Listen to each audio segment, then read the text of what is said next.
This reminds me of trying to sell a current home while buying a new home. It's really stressful. What happens if I cut the wrong cord? Is everything gonna blow up? Well, here's some good news. It's gonna be okay. You can do this.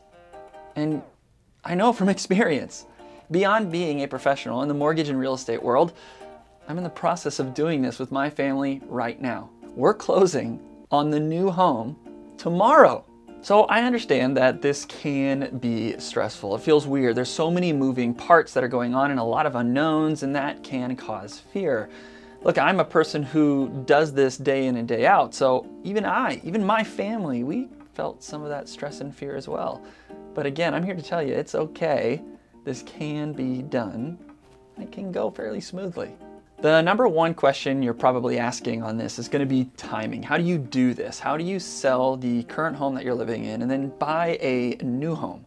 And can you do them on the same day? Well, the simple answer is you can, but it's not wise to pursue that.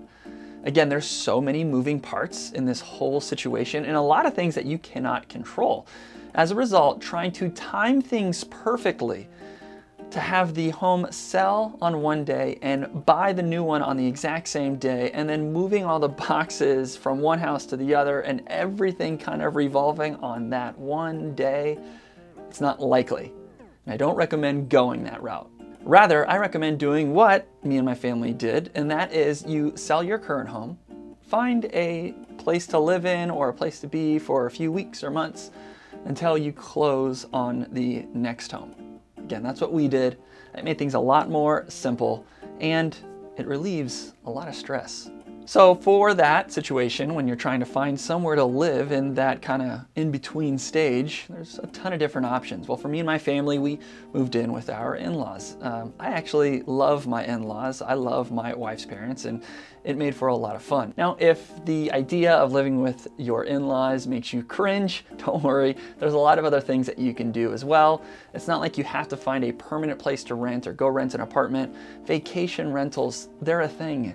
And although they're a little bit more expensive than a typical rental, sometimes you can get a deal if you approach a vacation rental homeowner and ask them if, hey, can we live here for a month or 2 or 3 as an extended period of time? Try that. So we figured out where you're going to live in the meantime. Now let's figure out what you're going to do with your stuff.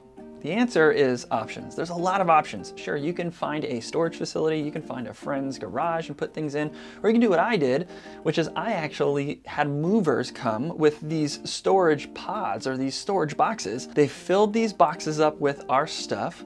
Then they brought these boxes to the storage facility, and they've been there for the last several months.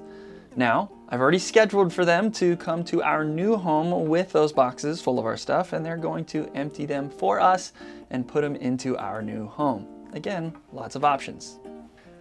Now, I've just suggested that you spend a bunch of money on where to live in the meantime, what to do with storage, and this is where the sale proceeds from the home that you currently live in, where they come into play. All too often, people think that just because they sell a home, they have to take the proceeds from that sale and put 100% of it into the new home. That's not true. You can use those sale proceeds to not only help for in-between stuff like where to live and where to put your stuff, but you can also use these sale proceeds to make your new house cooler and more customized. You can get it painted, new flooring and all of that. You can use the sales proceeds for that. Or you can do what I did. On my new home, I actually took the biggest loan I could get. And the reason being, interest rates were really low. And then I took the difference, any extra from the sale proceeds, and I invested it. Now, we did a video on this topic before about if you should pay your home off early or if you should invest the difference. Go ahead and check out that video for more information. All right, so we've talked about where you're gonna live, we've talked about where your stuff's gonna be, and we've even mentioned some things about finances. Well, let's nail down some logistics of how this works out before we end the video. Now, step one is gonna be speaking with a real estate agent. You gotta understand how much your home may sell for and what your net proceeds, the amount of money you'll get after the sale is finished. Step two, you're going to want to talk with a local mortgage broker, a local mortgage professional that can connect with your real estate agent, make sure you get qualified so you know how much of a loan you can get on the new home, and then they can take a look at other things like your credit and your income and your assets just to make sure this new loan of this new purchase goes as smooth as possible.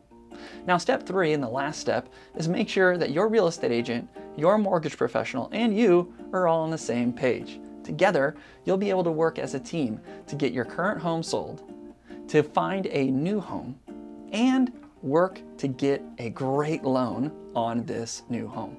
These professionals will give you so much information, some great advice, and be there to answer your questions to help dispel some of that fear or anxiety that you have. That's the reality. That's why it feels like you're holding a bomb and you're scared you're going to mess it up. Unknown. These professionals, they can help give you the answers you need so that there are less unknowns. There are people there to hold your hand through it that you trust, that love you and care about you, to make sure this new home, this move-up situation for you works in your favor for you and your family. If you know anybody who's going through this, that maybe they feel like they're holding a bomb and they're scared it's going to blow up, please send them this video. This information should help them understand the truth that this bomb isn't really a bomb, and information can help diffuse everything.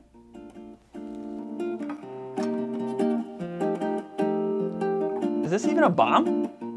No, it's a docking station for a Microsoft Surface.